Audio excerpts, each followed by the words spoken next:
हैं जो मंजिल तक पहुंचाते। कुछ ऐसे सतगुरु होते हैं जो मंजिल तक पहुंचा। ये ज्ञान का दीपक जलते ही हो, ये ज्ञान का दीपक अंधकार न कोई बचता है, अंधकार न कोई रहता है।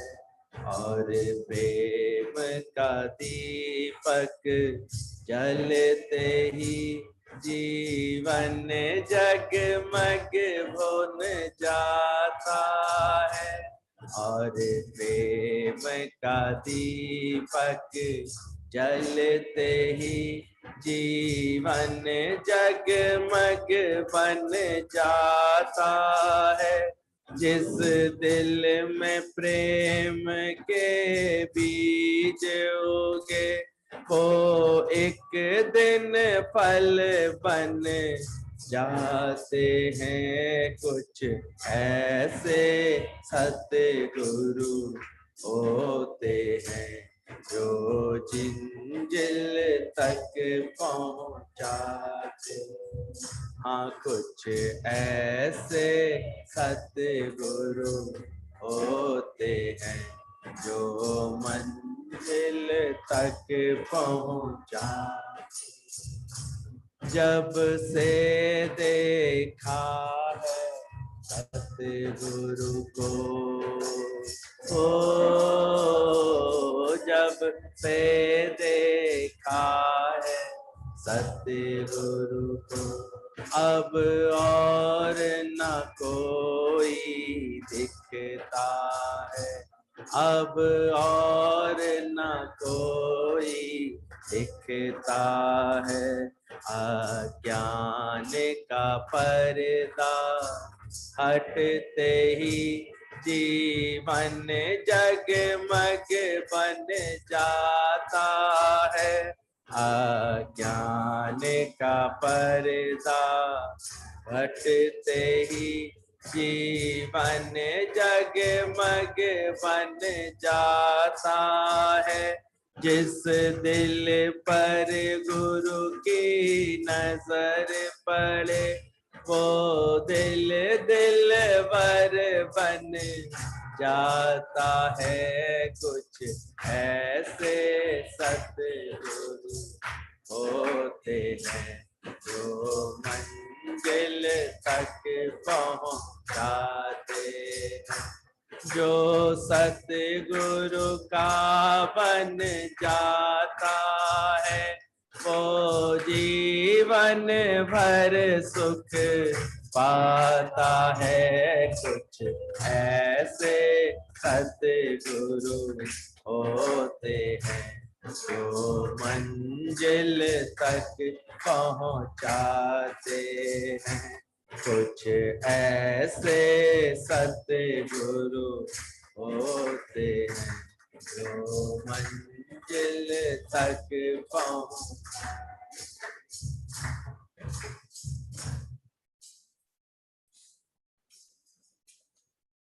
आज का सूत्र भी बहुत इंपॉर्टेंट है। जो हठ पूर्वक चित्त का निरोध करता है, जो हठ पूर्वक चित्त का निरोध करता है, उस अज्ञानी को कहां चित्त का निरोध है।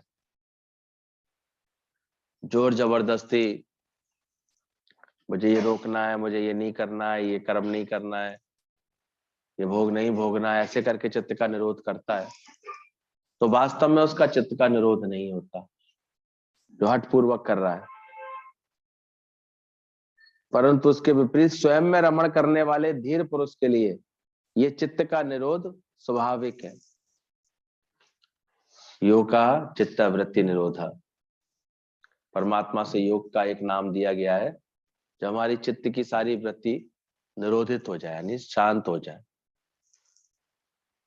एक शब्द बोल दिया गया है चित्त, और अध्यात्म के अनुसार चित्त में ये चारों चीजें आती हैं, मन, बुद्धि, चित्त और अहंकार। इसमें मन सबसे पहले है, जो हर वक्त कुछ ना कुछ उसके अंदर में ख्याल आता रहता है, ख्याल आता है, हलचल चलती रहती है। इसलिए मन को जीता है ज्ञानी का मन शांत है। देहाभिमानी मूल का नहीं होए चित्त निरोध है। जब तक देखे देह को तो होता ना उसका चित्त जो है निरोधित नहीं होता है उसका। अष्टावक्र जी बार बार सारी साधना जितनी भी होती थी उनका खंडन करते हैं एक एक करके। इसलिए बार बार ये बोला गया है यहाँ पर, साधन रहित ब्रह्म साधन रहित ही पाए। कोई साधना करने की आवश्यकता नहीं है। ये उसी प्रकार है, अपने घर से निकल करके तुम कहीं भी जाओगे भटक ही जाओगे। अपने घर को ढूंढ रहे हो अगर, तो अपने घर से निकल के कहीं जाओगे तो क्या हो, व्यर्थ का पुरुषार्थ रहेगा।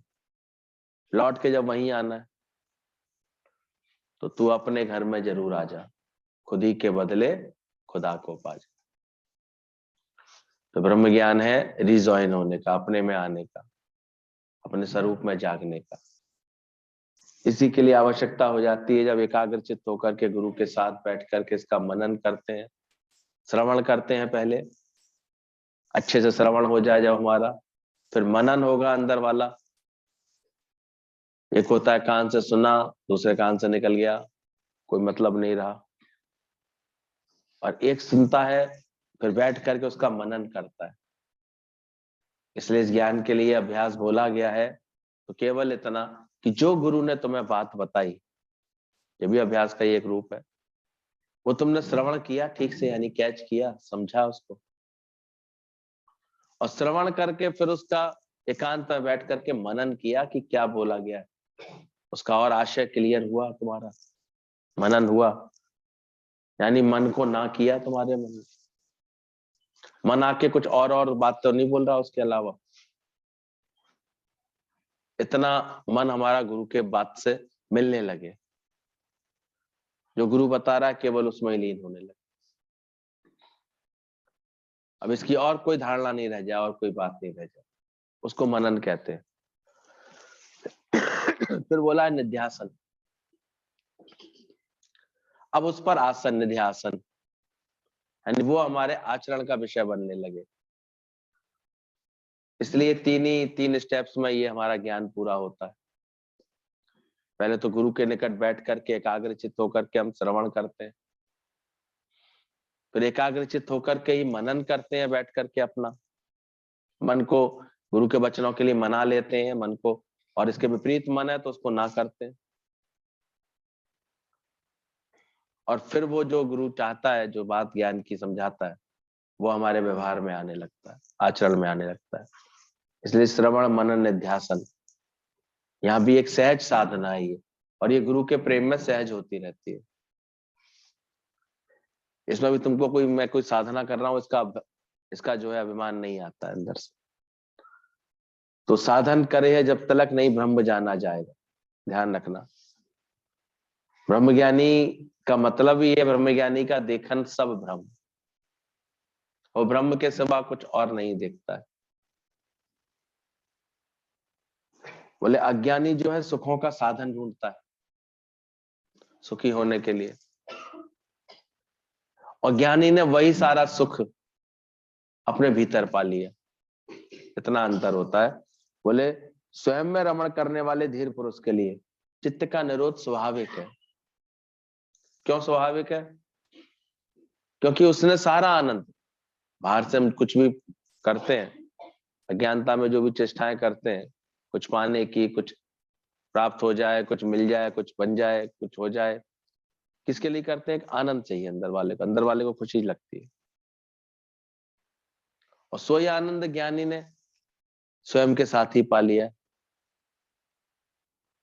वो अपने आत्मा में रमण करने में ही उसको इतना आनंद हो गया, इसलिए उसका मन फिर कहीं भटकता नहीं है।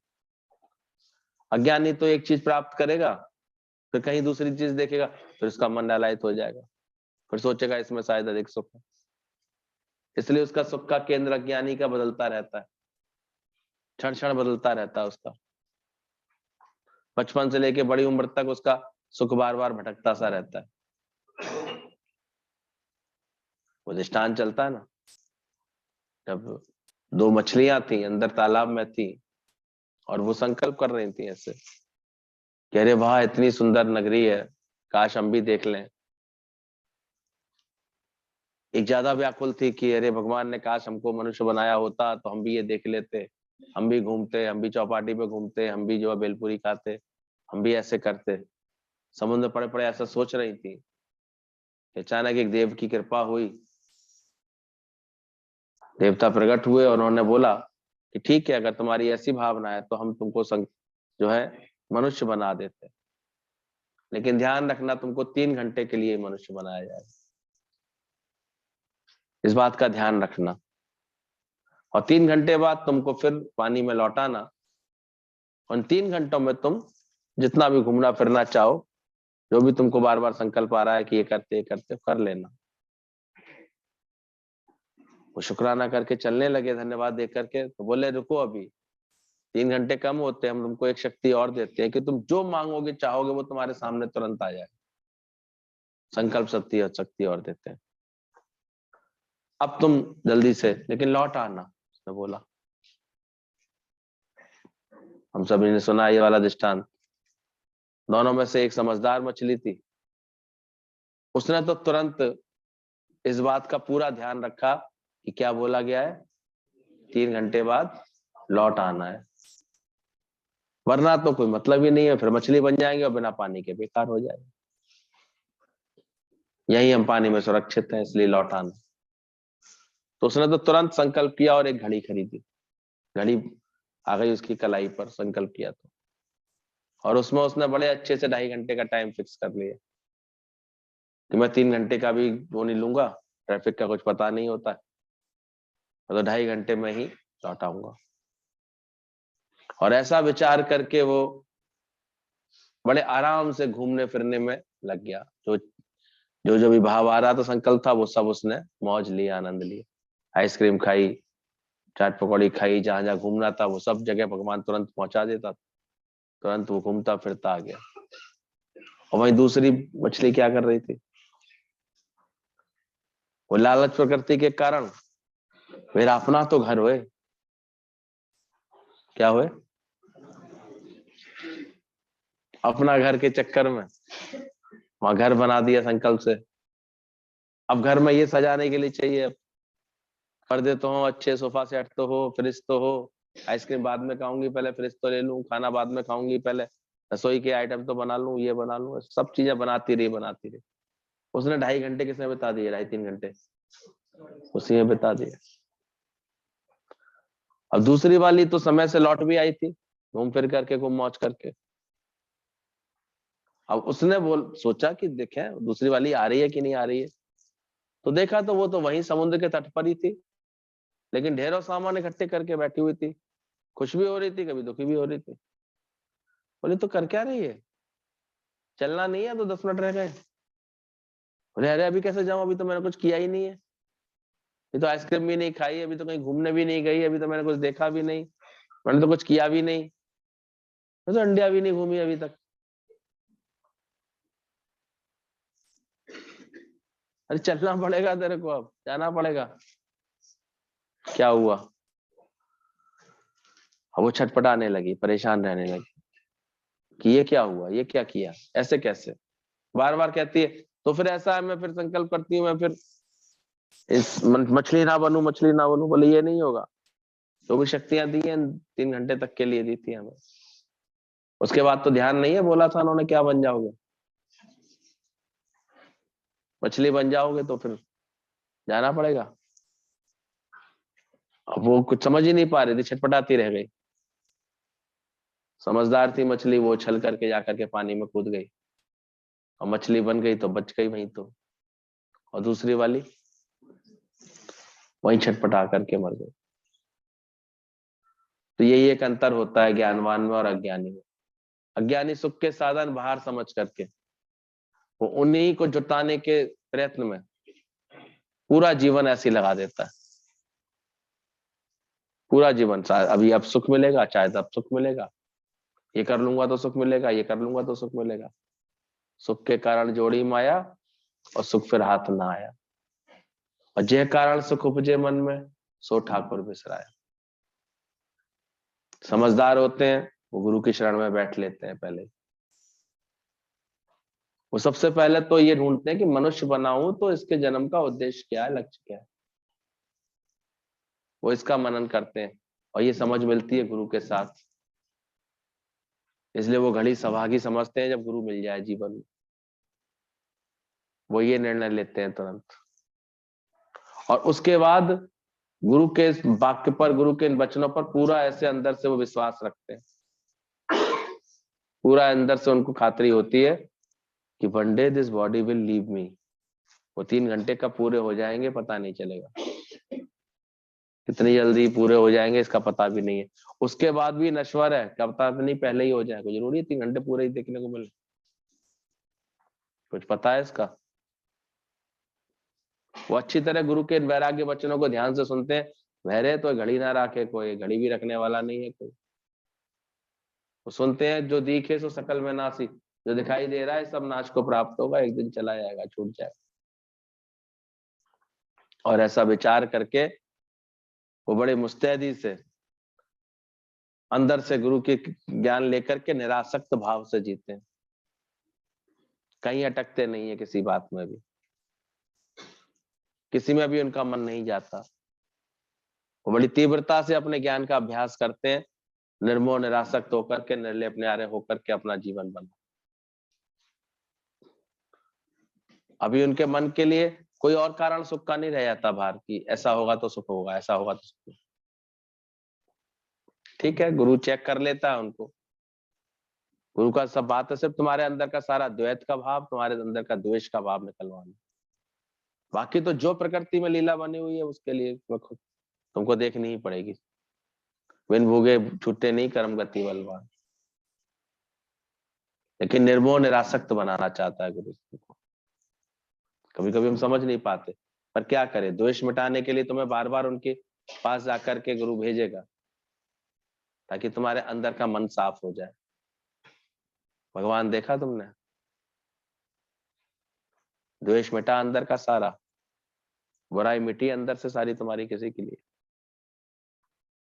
मन अपने ते बुरा मिटाना, दिखे सकल सृष्टि साजनी। तो धीर पुरुष को इतना स्वयं में रमण करने लगता है कि उसे क्या दिखने लगता है सब में? परमात्मा ही परमात्मा। कहते हैं एक बार सुखदेव मुनि, कभी जानते हैं उनके बारे में, कि जन्म ही नहीं लेना चाह रहे थे वो।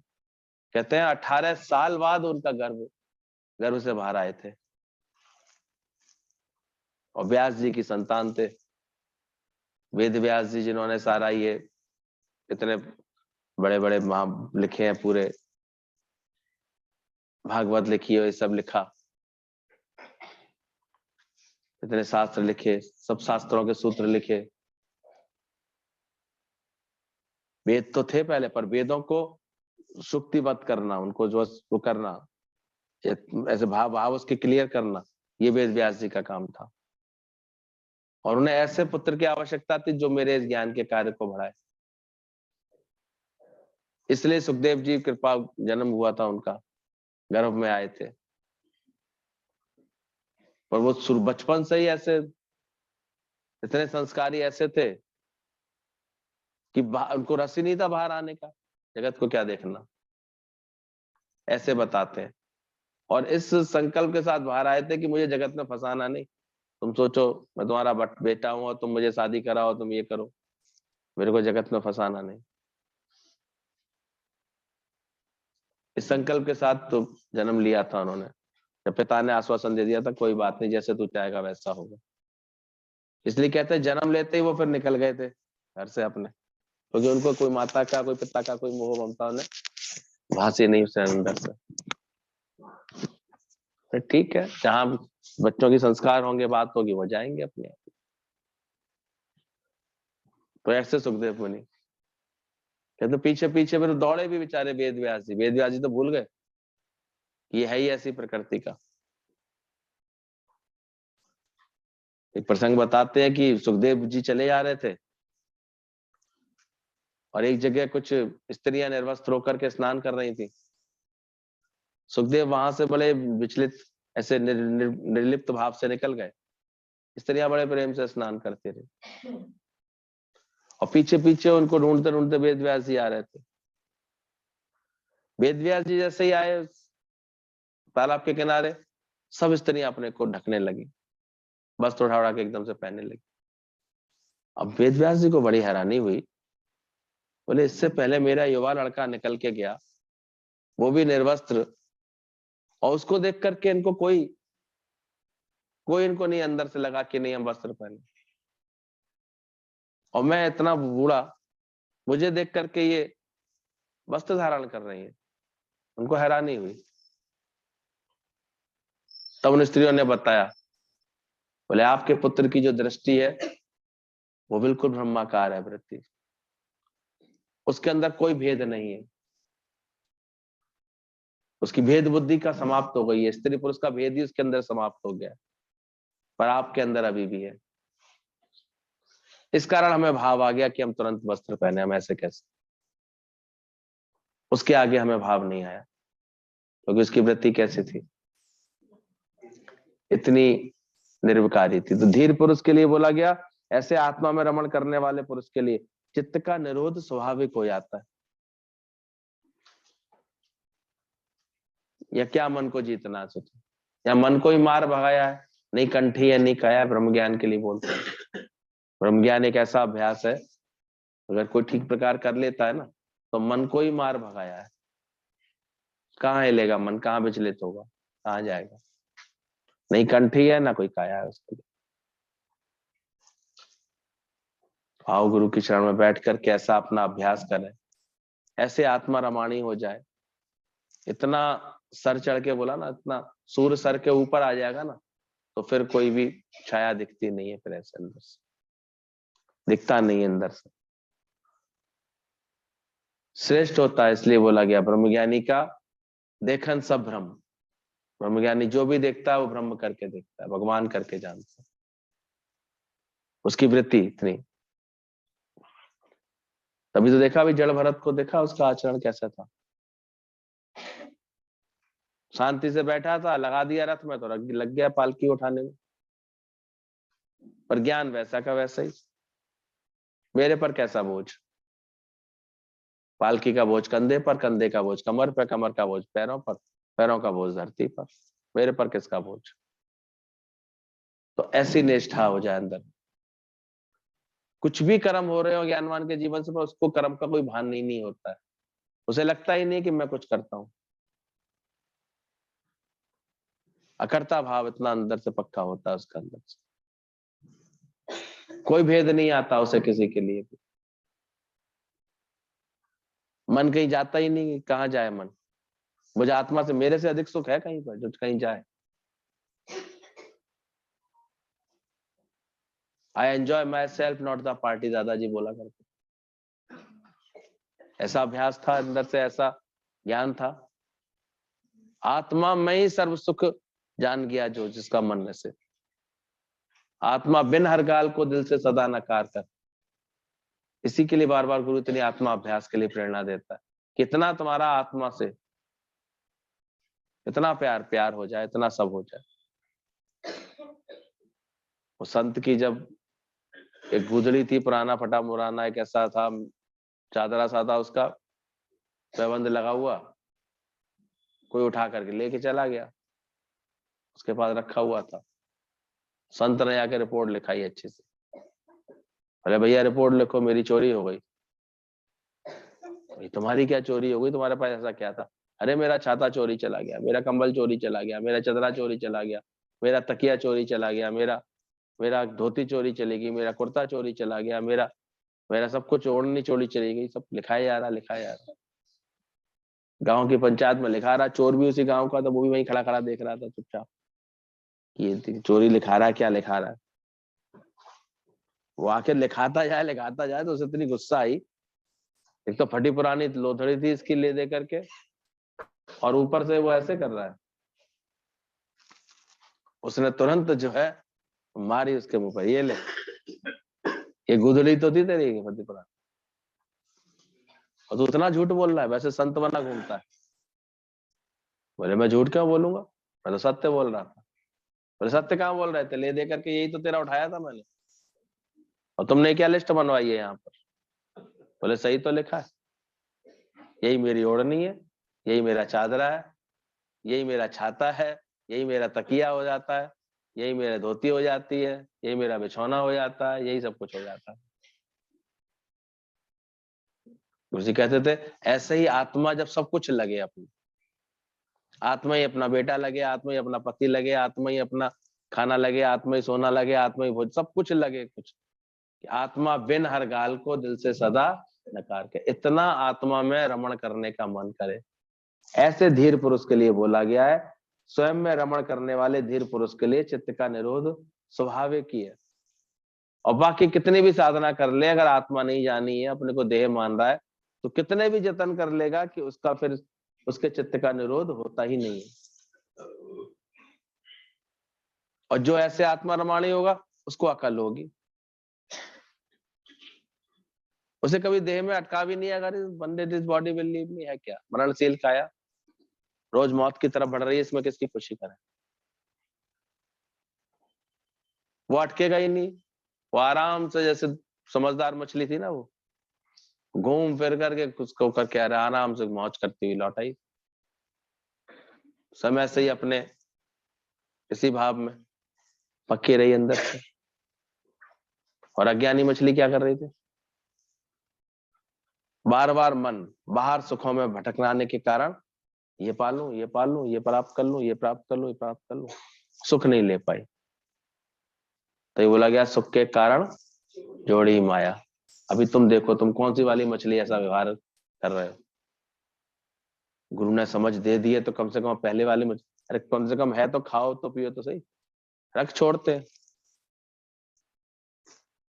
ज्ञानवान के पास तो नया कपड़े आएगा, वो तुरंत धारण करके कहेगा बहुत अच्छे कल का पता नहीं, हम कहीं वासना रख करके गया तो कीड़ा बन के आऊंगा इसका, इस कपड़े में। अज्ञानी जो है सोचता रहेगा, उसे चाहना भी नहीं है तो वासना भी नहीं छोड़ता हुआ ऐसे कोई, उसे लगता ही नहीं है।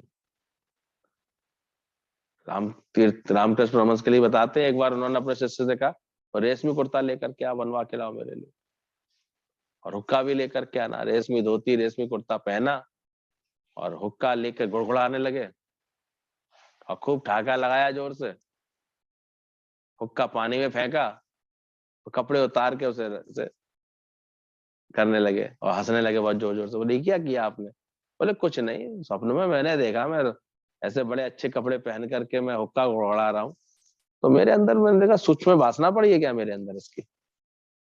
इतने सावधान रहते थे। तो मैंने कहा मैंने ऐसे तो बार बार सपने आते रहेंगे, इससे अच्छा पहन ही लो। सो मंगा के मैंने पहन लिए और अपने मन को बता दिया, देख ले क्या सुख मिल गया इसमें, क्या सुख है इसमें, क्या है।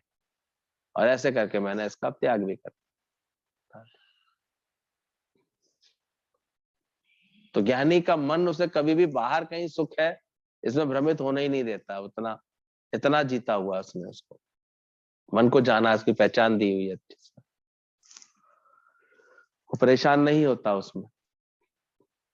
कहते हैं नारद जी को एक बार लगा कि मैं बहुत जो है श्रेष्ठ हूँ, मेरी भक्ति बहुत श्रेष्ठ है, और सुखदेव जी को भी के लिए बोला जाता था कि ये बहुत श्रेष्ठ है, परम भगत है भगवान के। तो नारद जी को एक दिन कंपटीशन आ गया कि चलो चल के पूछते हैं भाई किससे निर्णय लिया जाए, कौन श्रेष्ठ है इन दोनों में।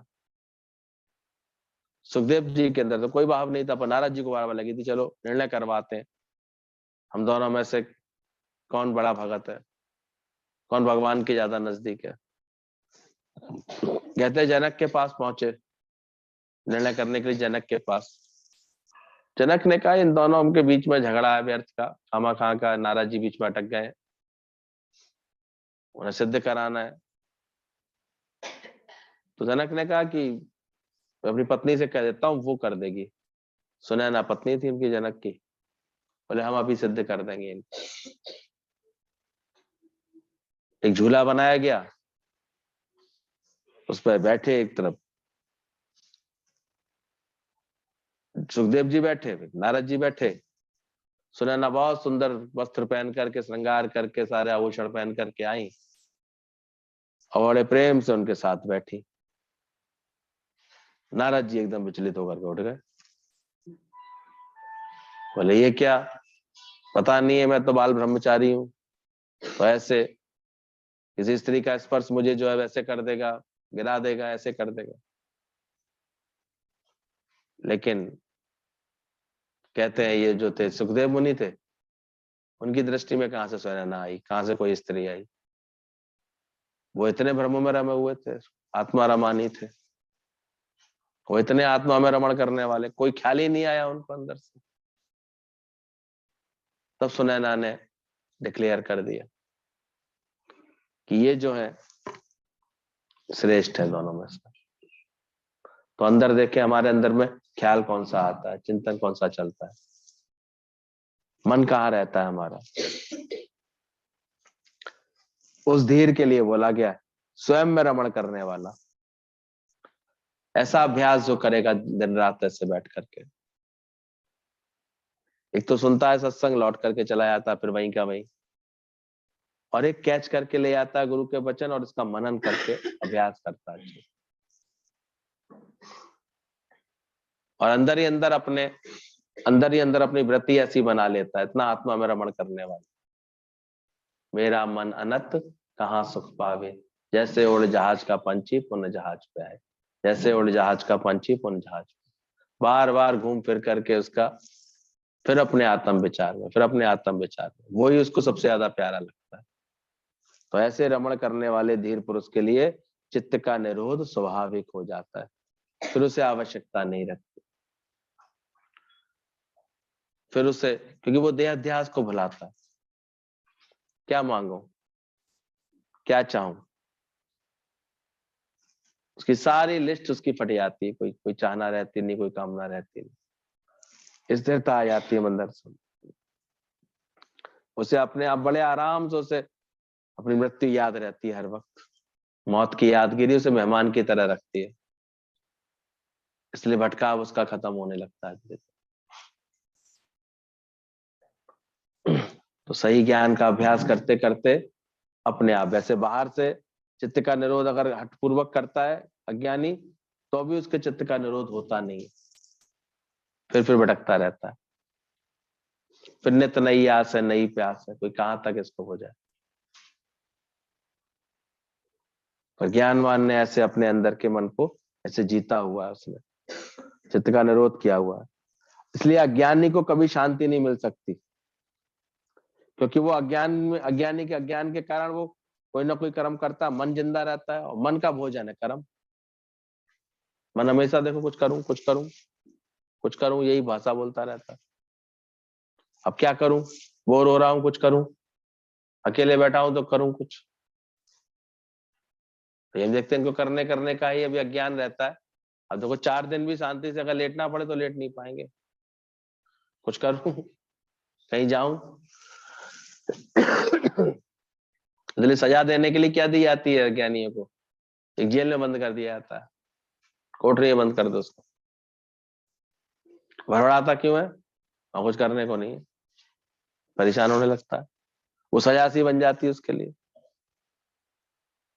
सारी दुनिया कुछ करूं मैं ऐसे लगी रहती, करना कर्म, इसका भोजन है, उसको नहीं कुछ करेगा तो परेशान होगा। और ज्ञानवान ऐसा हो जाता है, अहम ना करोति, वो अंदर से इतना अपनी आत्मा में तृप्त तो संतुष्ट होता है। अभी कर्म कर भी रहा होगा तो अभी इसको नहीं लग रहा होगा कि मैं कुछ कर रहा हूं, बड़े आराम से।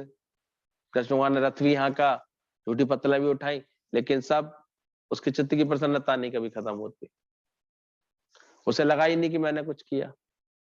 और अज्ञानी कुछ भी करेगा, सब उसको याद रहता है अंदर से, मैंने ये किया, मैंने ये किया, मैं रहती है उसके अंदर ऐसे। तो अज्ञानी को कभी शांति नहीं मिल सकती, किंतु ज्ञानी जिसने आत्मा को जान लिया, वह सदा आत्मा में रमण करने वाला है, वही शांति को प्राप्त होता है। उसके चित्त का निरोध स्वाभाविक रूप से हो गया है, हठपूर्वक जबरदस्ती करना नहीं पड़ता। आत्म ज्ञान में ही वृत्तियां शांत होती हैं, करने से नहीं होती। अष्टावक्र कहते हैं जो हठपूर्वक चित्त का निरोध करते हैं, यह भी मन के कारण है, जिससे कभी चित्त का निरोध नहीं होता, बल्कि मन और मजबूत होता है, अहंकार और पुष्ट हो जाता है, दृढ़ हो जाता है। इतना अंतर होता है। तो देह अध्यास जब तक रहेगा तब तक कोई लाभ नहीं मिलता है। इसलिए देह का भुलाना ही सच्ची नमाज है। बार बार ये भाव हटाओ, तो फिर तुमको कभी स्त्री, कभी छोटा, कभी बड़ा, कभी कमजोर, कभी ये अमीर, कभी गरीब, ये भेदभाव में डालता रहता है। इसको हटाओ। अभी आत्मा बिन हर गाल को दिल से सदा नकार करो। ऐसे आत्मा में रमण करने वाले, मेरा कोई लाभ नहीं तो मेरी क्या होगी हानि रे। जन्मना मरना भी उसके लिए कोई महत्व नहीं रखता। वो जानता है one day this body will leave, छूटेगी छूटेगी ऐसा। इसलिए इसका वहां भी कोई आकर्षण नहीं रह जाता है। क्या मांगो, कुछ स्थिर नहीं है, कुछ स्थिर रहने वाला है ही नहीं। तो ऐसे ज्ञान वैराग्य से वह बार बार अपने अंदर अभ्यास करता रहता है, और यह अभ्यास ही उसके अंदर मन को एकदम से शांत कर देता है। सुखदेव मुनि के लिए पता है, जब राजा जनक के पास गए तो उसके पिता ने बोला था कि तुमको अगर अपने को और अच्छी तरह से समझना है इस बात को, तो राजा जनक के पास जाओ, वो ब्रह्म ज्ञानी है। कहते सुखदेव मुनि जब उनके पास आए तो उनको 3 दिन बाहर, 6 दिन बाहर खड़ा रखा, धूप में, पानी में, बरसात में, सब में, आंधी तूफानों में। और फिर 6 दिन उनको रखा गया महलों के अंदर, सारे सुखों के बीच में, पहले तिरस्कार में पर पूरे सत्कार में। लेकिन सुखदेव मुनि तो पक्के थे अंदर से, उनका मन कहीं नहीं गया। ना तिरस्कार से उनको कोई आपत्ति हुई, ना किसी सत्कार से उनको कोई ऐसे आशा जगी अंदर में, कोई ऐसे सुख लगा कुछ अंदर में। और चुपचाप चुपचाप थर्ड आई की तरह वो देख रहे थे, जनक उनकी हर बात को ऑब्जर्व कर रहे थे कि इनका चित्त कैसा रहता है, अभ्यास कर रहा है कि नहीं मेरा भगत। इसलिए गुरु देखता रहता है। कि बोलने लगा, सुख भी मुझे प्यारे हैं और दुख भी मुझे प्यारे हैं, छोड़ू मैं कैसे भगवान, दोनों ही तुम्हारे। अभ्यास सही चल रहा है इसका। तो ध्यान रखना, तुम्हारे ऊपर कोई हालात परिस्थिति आएगी ना, तब गुरु ऑब्जर्व बन के देखेगा अच्छे से कि कैसे रिएक्शन दे रहा है ये आजकल। और जब सुख आ रहे होते तब भी गुरु देख रहा होता है, ध्यान रखना। तुम तो सोचते हो अब तो बहुत मजे हैं, आजकल बहुत मजे चल रहे हैं गुरु जी, तो गुरु देख रहा होता है, अरे गया काम से, इसको अभी भी इन सब में सुख नहीं आता है, ये तो गया काम से। अनुकूलता इसको इतनी अच्छी लग रही है, ये तो सत्संग ही भूल गया, तो सत्संग भी आना छूट गया इसका। और ये होता ही, हम देखते हैं ज्यादातर, देखो कहाँ चले जाते हैं। और प्रतिकूलता रहती तो भी गुरु की याद रहती, सत्संग की याद रहती है। अनुकूलताओं में तो देखो कैसे मन भगाता रहता है। तो बलिहारी है उन दुखों पर जो कम से कम हरि की याद तो कराता है।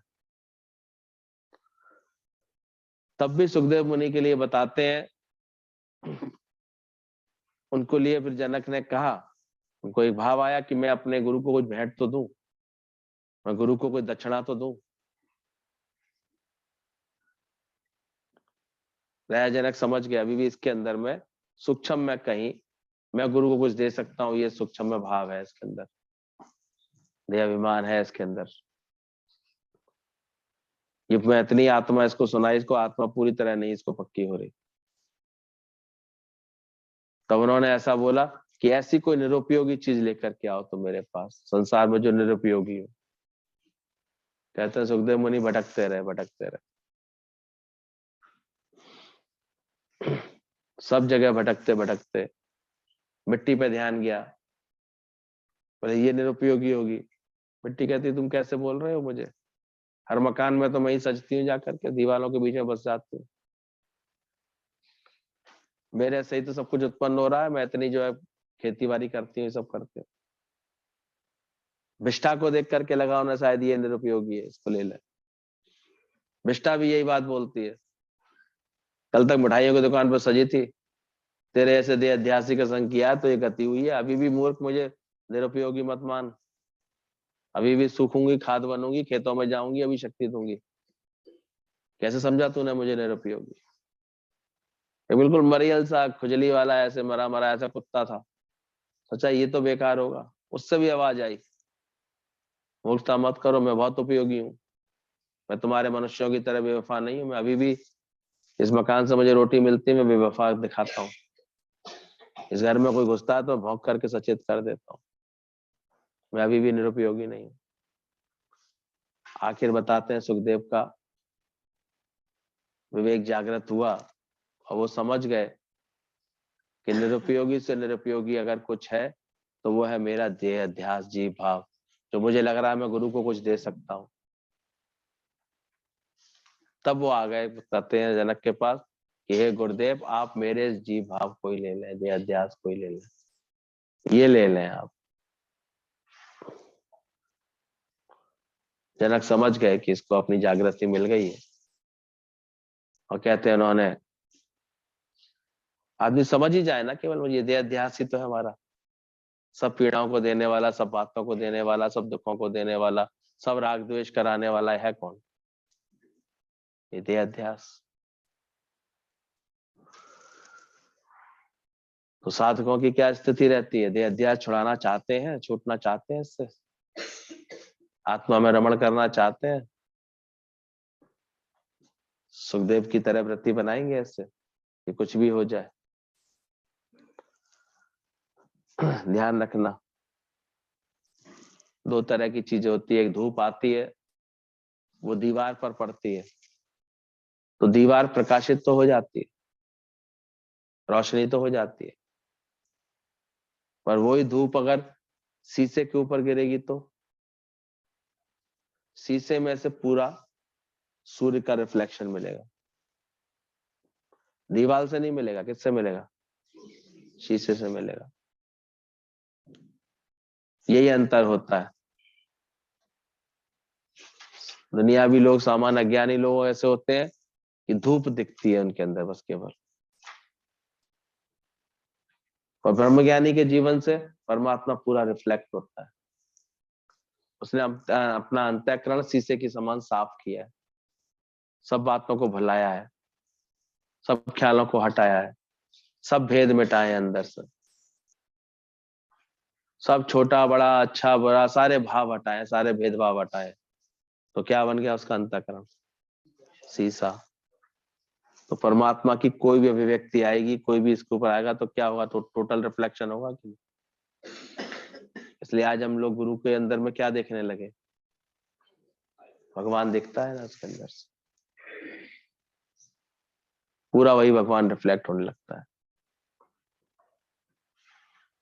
और जिस जगह भी अंतःकरण साफ नहीं होता है तो कहते हैं वो धूप प्रकट रहती है, बस अंतःकरण साफ नहीं होता उसका। तो ज्ञान के बाद उसके चित्त का निरोध स्वाभाविक हो जाता है। शुद्ध दर्पण बना, रूप लखा अपना जो पुराना। तो अपने अंतर मन को, अपने जीवन को इतना साफ करो, रगड़ते रगड़ते रहो, रगड़ते रहो, इतना साफ बन जाए कि दर्पण बन जाए। इसलिए सहज ही परमात्मा उसके प्रकट होने लगता है, उसके आचरण से, उसके जीवन से, कुछ करना नहीं पड़ता। तो बोला धीर पुरुष को उसमें रमण करने के लिए चित्त का निरोध उसका स्वाभाविक हो जाता है, कोई हट करने की आवश्यकता नहीं होती उसको। समझ रहे हैं? सत्कर्मी होगा तो वो जल्दी से, उससे जल्दी जो है बदकर्मी को ज्ञान इसलिए लग जाता है। सत्कर्म करने वाला, ये सब पूजा पाठ ये सब करने वाला, सतोगुणी अहंकार रखने वाले को ज्ञान बड़ा मुश्किल से लगता है। एक बार को सरल हृदय बदकर्मी को जल्दी लग जाता है कि वो जल्दी अपना देह अध्यास छोड़ देता है। मैं अच्छे का अभिमान जहां आ गया उसका तो बड़ा मुश्किल हो जाता है छूटना।